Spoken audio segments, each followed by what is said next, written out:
सामने हमें मिले हैं कुछ बच्चे जो रास्ता रोका हुआ है, वो होली खेलना चाहते हैं हमारे साथ। बेटा बजाओ अपना बजा।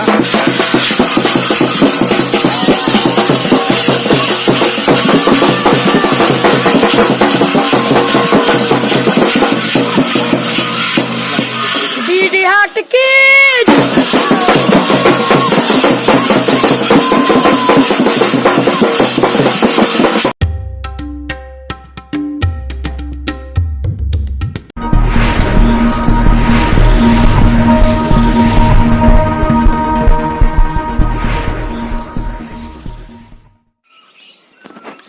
Good morning.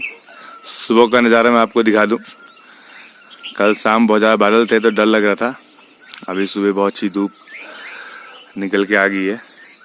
अभी हमें कुछ देर अपने रूट फॉलो करना पड़ेगा। निकलना है हमको लोहार जंग की ओर। ये मेरा गांव का व्यू है, यहाँ से भी हिमालय दिखाई देता है। आपको दिखाता हूँ जूम करके। ये छोटी सी पिक दिखाई दे रही है। तो हेलो गाइस, आज दूसरा दिन है हमारे ब्रह्मचारी ट्रैक का और तैयारी पूरी हो चुकी है। अभी सुबह के 9 बज रहे हैं और हम निकलने को तैयार हैं। तो ऑलरेडी हमने अपने आगे ट्रैक की तैयारी कर ली है क्योंकि हमें बाइक पे जाना है और आगे ठंड बहुत है। अब बस इसके बाद निकलने वाले, मैं आपको सामान दिखाता। तो जो हमारी बेसिक तैयारी है मैं आपको दिखाना चाहूंगा। ये हमारा बैग पूरा पैक हो चुका है और हमारा हेलमेट, उस पर हमारा कैम लग चुका है। ये हमारे 2 DSLRs हैं, मेरा निकॉन का, आदि का कैनन का, और सारे हमारे जो गियर्स हैं, एक छोटा बैग, और बाकी अब हम निकलने को तैयार हैं। फाइनली पहुंच गया हूं मैं रोड पे जहाँ पे मैंने अपनी बाइक पार्क की थी। पांडे थोड़ा पीछे रह चुका है अभी, लेकिन आज पांडे के लिए सरप्राइज है एक। उसे मालूम नहीं है, अभी हमारे 2 साथी और जुड़ने वाले, उसे पता नहीं है कि उसे सोचा था कि सिर्फ 2 लोग जाएंगे हम, लेकिन एक उसका मामा का बेटा जो हमें ज्वाइन करेगा आज, क्योंकि उसने मुझे बताया था कि मेरे बड़े भैया को बताना मत। और एक मेरा कजिन है, उसका कल दिल्ली से फ़ोन आया था, वो पहुंचने वाला है बाइक से, अपनी हल्द्वानी से पहुंचने वाला है अभी। वो भी हमको यहीं भी मिलेगा। पांडे को मैंने आधे घंटे से यहीं भी बैठा रखा है, सोच रहा है कि बैठे क्यों हैं। पांडे को देख कौन आ रहा है।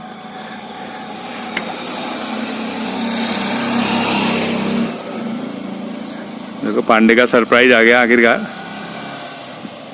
अरे क्या बात शिवम, बड़ी दूर पहुंच गए। कैसा है? बढ़िया। अरे पिंकू, अरे रद्दा कैसा है तू? अरे बस बढ़िया बढ़िया यार, आपकी वीडियो रहेगी तब जाके तू यहाँ क्या कर रहा है? ये पांडे का सरप्राइज था। बड़ी देर कर दिया आने में, क्या बात? तो वहां चल गया था सुबह 5 बजे। मोड़ के आदत नहीं ना। अच्छा, ये प्लेन से पहाड़ में जाने की दिक्कत है इनको। तो वहाँ चल चलो कोई नहीं, चलो अब चलते हैं यार, लेट हो गया है। 11 बज गए, 9 बजे निकलने का कमिटमेंट। दौराहाट से करीब 17 किलोमीटर की दूरी हमने तय कर ली है। कल शाम की जो मौसम की कंडीशन थी बहुत ख़राब थी। उस टाइम पे कल शाम बारिश भी बहुत हुई और बहुत गहरे बादल छाए हुए थे। मुझे लग रहा था कि कल को भी अगर बारिश होगी हम कैसे जा पाएंगे, लेकिन आज बहुत अच्छी धूप निकली हुई है और मौसम काफ़ी अच्छा है। और हमको आने में हो चुकी है लेट। हमारा कमिटमेंट था 9 बजे निकलने का, लेकिन 12 बज गए हैं, क्योंकि सुबह और पिंकू हल्द्वानी से आ रहे थे। उनका इंतज़ार करते करते हम लोग हो गए हैं लेट। लेकिन देखिए काफ़ी खूबसूरत वैली है। कोई बात नहीं, हम लोग को 125 किलोमीटर की दूरी करनी है लोहा जंग तक दौराहाट से, और 17 किलोमीटर हमने तय कर चुके हैं। 120 किलोमीटर अभी और बचा हुआ है।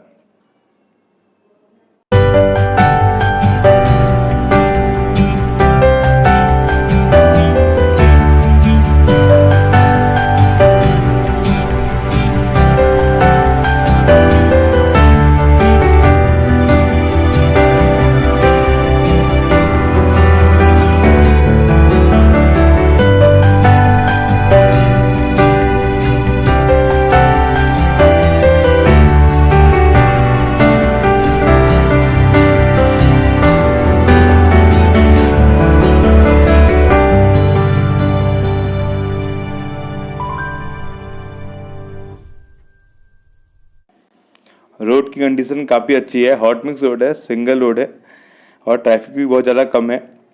मैं चला रहा हूँ अपनी पल्सर 150 सीसी और शुभम अपने फ्रेंड के साथ आ रहा है पीछे। उसके पास है यामाहा FZ। दोनों गाड़ी पहाड़ में काफ़ी अच्छी चलती है और वैली काफ़ी खूबसूरत है। हम लोग बिनता पहुँच चुके हैं। बिनता जिसकी दूरी दौराहाट से 17 किलोमीटर दूर है। काफ़ी खूबसूरत खेत नज़र आ रहे हैं नीचे। अभी हम वहाँ पहुँचेंगे तो आपको बहुत अच्छा नज़ारा देखने को मिलेगा। आप मेरे सामने का व्यू देख रहे हैं, बहुत शानदार है। वैसे तो पहाड़ों में धीरे धीरे खेती खत्म होती जा रही है, लेकिन बिनता एक ऐसी जगह है जहाँ आपको हरे भरे खेत देखने को मिल जाएंगे, क्योंकि यहाँ पे एक नदी बहती है, उसके सिंचाई की सुविधा है यहाँ पे। ये रोड सामने जो आ रही है, हम लोग को लेना है लेफ्ट टर्न, तो सामने से रोड आ रही है, वो आ रही है बगवाली पोखर से। आपने जो मेरा पिछले वीडियो देखा होगा उसमें देखा होगा गगास एक जगह है, गगास से वो रोड सीधे बगवाली पोखर बिनता होते हुए कौसानी को जाती है, और यहाँ पे बिनता पे आके दोराहाट से ये रोड आपस में मिल जाती है। देखिए काफ़ी खूबसूरत नज़ारा है, सामने पहाड़ दिखाई दे रहे हैं, हल्के हल्के बादल भी हैं उसके ऊपर।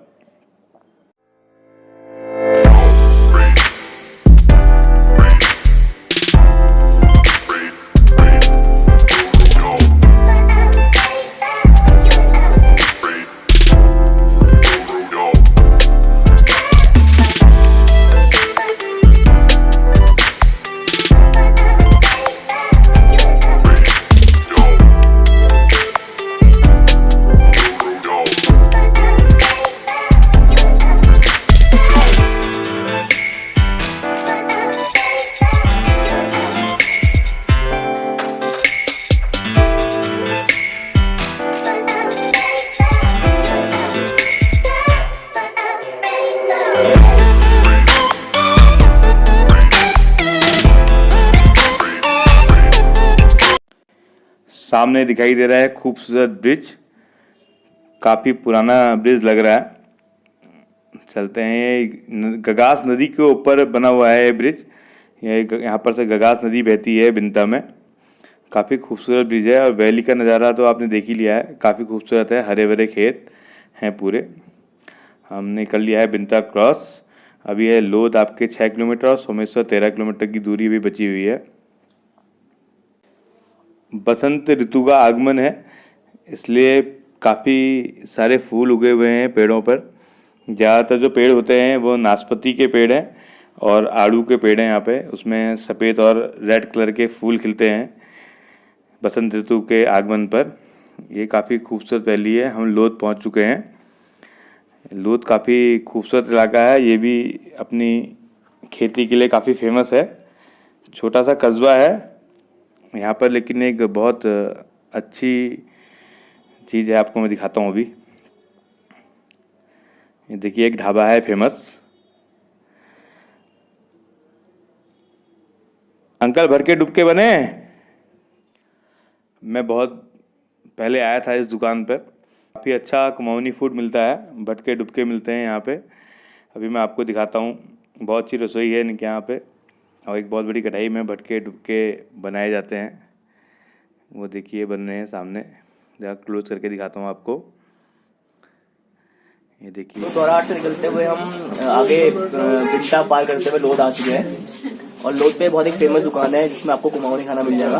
जैसे कि आप देख रहे हो मेरे सामने, इसके बारे में हमारे ट्रैवल गाइड समझाएंगे आपको क्या क्या है प्लेटों में। मैं पांडे लिए राजमा की और घेंच की दाल मिक्स है। घेंच की दाल अच्छी होती है, और हमने लिए हैं भटके डुबके, जो है प्रोटीन का बहुत बड़ा सोर्स। ये पीसते हैं, एक काली रंग की दाल होती है, तो पीस के बनाते हैं।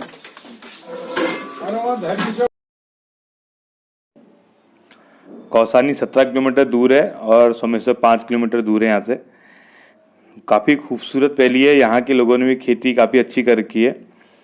और ये रोड बिल्कुल प्लेन्स की तरह है, बिल्कुल सीधी रोड है, और कहीं भी ना चढ़ाई ज़्यादा नहीं है, और आप यहाँ पर साइकिलिंग का भी लुत्फ उठा सकते हैं। देखिए आपने भी देखा होगा एक बंदा साइकिल से चल रहा था।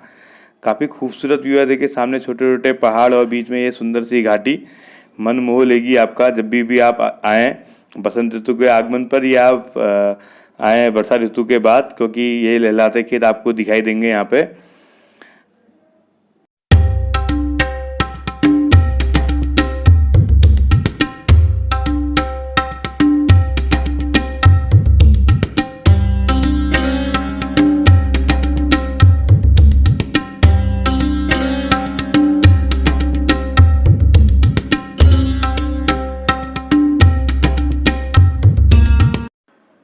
दोराहाट से 33 किलोमीटर दूरी तय करने के बाद हम लोग पहुंच चुके हैं सोमेश्वर।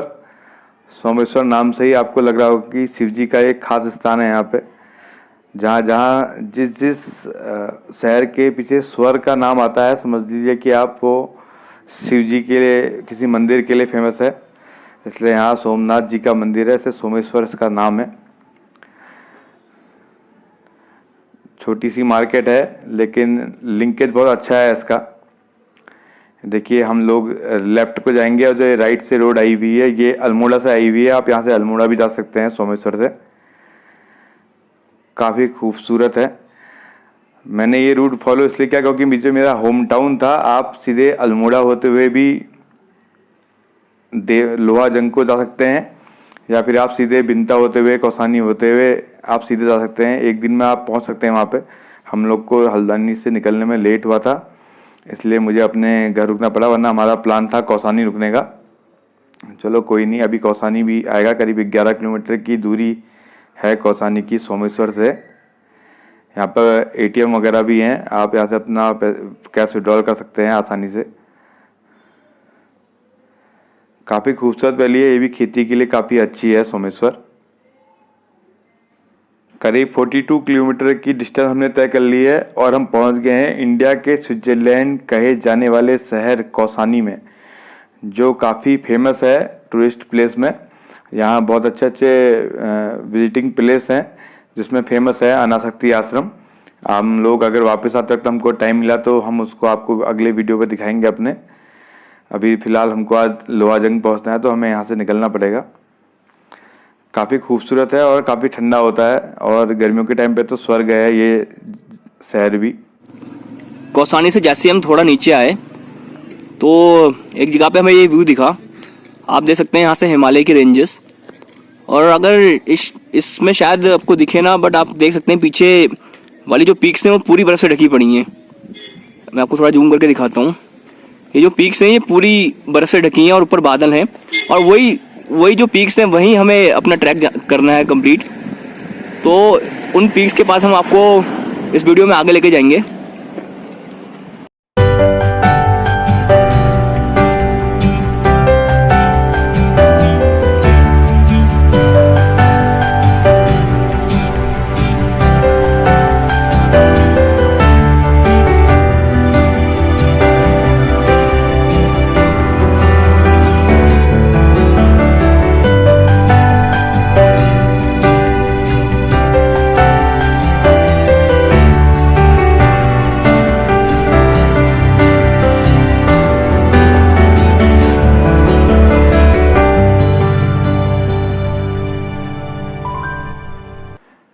कौसानी चाय बागान के लिए भी काफ़ी फेमस है।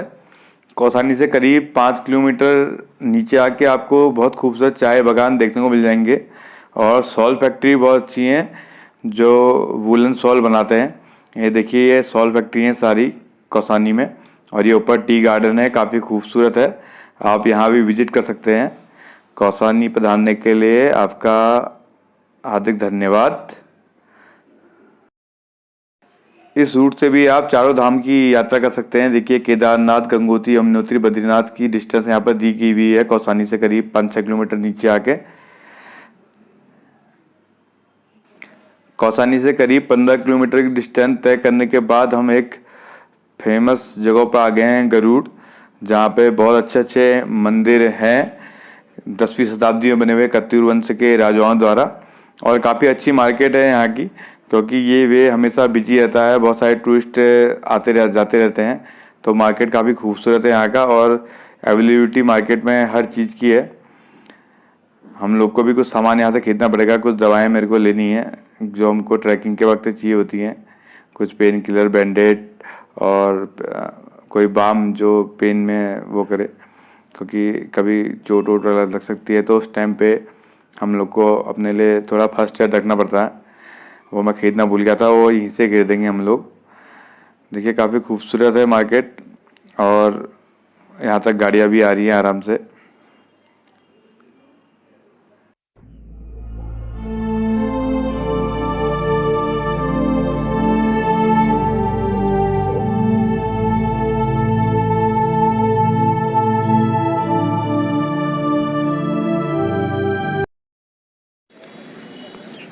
ये सामने है बैजनाथ मंदिर समूह। जो काफ़ी फेमस है, गरुड़ के पास पड़ता है ये। करीब 60 किलोमीटर की दूरी हमने तय कर चुके हैं। लंच भी हमने कर लिया है और काफ़ी अच्छा रहा ये सफ़र। और ये ब्रिज, ये भी बहुत पुराना ब्रिज है। नीचे बह रही है गोमती नदी। इस नदी का नाम है गोमती नदी। और ये ठीक सामने नदी के किनारे है बैजनाथ मंदिर। इसका भी वीडियो मैं आपको वापस आते तक बनाऊंगा, क्योंकि आज हमको थोड़ा लेट हो रहा है, तो हमको लोहा जंग पहुंचना है। हमको उस जगह के बारे में पता नहीं है थोड़ा, तो वहाँ हमको टाइम पे पहुंचना पड़ेगा, होटल ढूंढने पड़ेंगे। इसलिए जब आते वक्त हमको टाइम मिलेगा तो मैं आपको अपने आने वाले वीडियो पे इस मंदिर के अंदर भी ले चलूँगा। काफ़ी खूबसूरत है ये मंदिर और काफ़ी फेमस भी है। बहुत दूर दूर से लोग आते हैं इस मंदिर में। वाले वीडियो को आप ज़रूर देखना मेरे, जिसमें बैजनाथ मंदिर आएगा। गरुड़ से 5 किलोमीटर बाद हमने फिर से लेफ्ट टर्न लिया। एक रोड बागेश्वर को चलेगी और एक रोड चलेगी सीधे कर्णप्रयाग को, जो आपको बागेश्वर डिस्ट्रिक्ट को चमोली डिस्ट्रिक्ट से जोड़ती है। ये रोड भी काफ़ी खूबसूरत है, आप देख रहे होंगे। छोटे छोटे मकान हैं और खूबसूरत खूबसूरत गांव है इस रास्ते में, बहुत अच्छे। यहाँ पे फेमस टेम्पल है, कोटा माई मंदिर है, कोट भ्रामरी मंदिर बोलते हैं इसको। और ये काफ़ी फेमस है ये मंदिर। नंदा देवी राज यात्रा यहाँ से भी जाती है और इसका वीडियो भी मैं आपको वापस आते दिखाऊंगा। आप वाला वीडियो जरूर देखना, काफ़ी अच्छा। मौसम धीरे धीरे बदलता हुआ, सुबह बहुत धूप आई हुई थी और अभी बहुत घने बादल आ गए हैं आसमान में। कहीं हमको लोहा जंग जाते जाते बारिश का सामना न करना पड़े, क्योंकि धीरे धीरे हम हिमालय के पास पहुंचते जा रहे हैं। अभी हमने दूरी तय कर ली है करीब 80 किलोमीटर, करीब 45 किलोमीटर की दूरी और तय करनी है। अब जो आने वाला शहर है वह है ग्वालदम, जिसकी डिस्टेंस अभी 1 किलोमीटर के करीब बची होगी। काफ़ी खूबसूरत है और ये इसका जो जंगल है आजकल तो काफ़ी खूबसूरत लगते हैं मार्च फरवरी के महीने में, क्योंकि पूरा जंगल रेड कलर का होता है। उत्तराखंड का राज्य का वृक्ष है बुरास, जिसमें काफ़ी रेड कलर के बहुत अच्छे फूल खिलते हैं। उसकी वजह से ये पूरा जंगल रेड नज़र आता है। अभी आपको मैं दिखाऊंगा बहुत अच्छे से खूबसूरत पेड़ बुरास के। पूरे रास्ते भर हमको रास्ते भर पड़ेंगे। काफ़ी खूबसूरत है ग्वालदम शहर भी, और वहाँ से हिमालयन व्यू बहुत ज़बरदस्त दिखाई देता है और सीधे कनेक्ट होता है कर्णप्रयाग को, जहाँ से आप बद्रीनाथ, गंगोत्री, यमुनोत्री, केदारनाथ चारों धाम की यात्रा कर सकते हैं।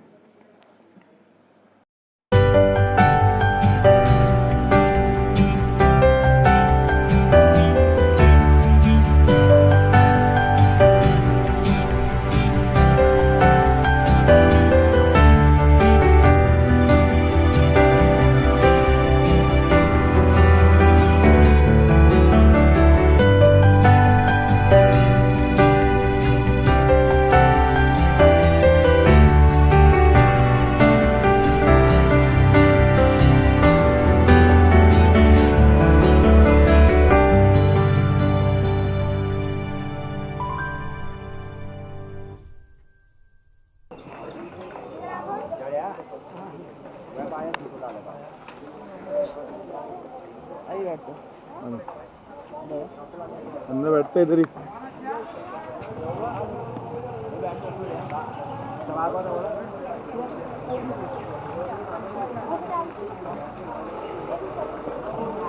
चाय मिल जाएगी? चाय है? 4 चाय दे दो, 4 चाय।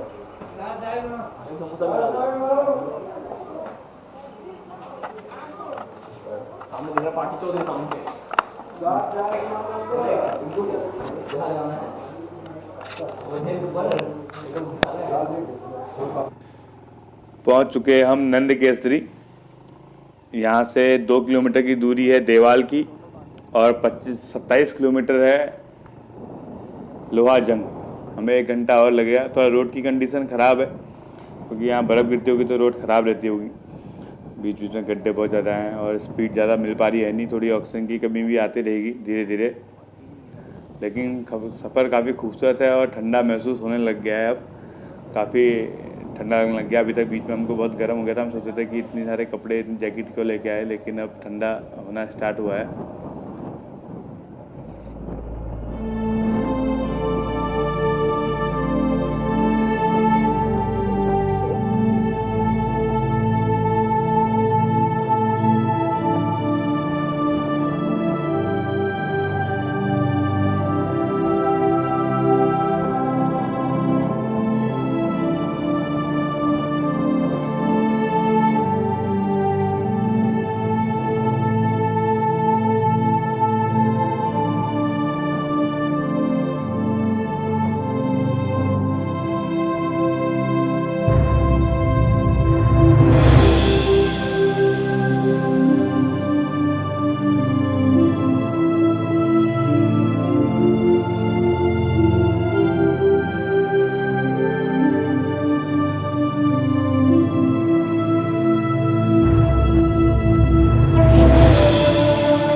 काफ़ी सुंदर घाटी है। नीचे एक खूबसूरत नदी बह रही है। मैं किसी से पता किया तो बताया कि पिंडर नदी है वो।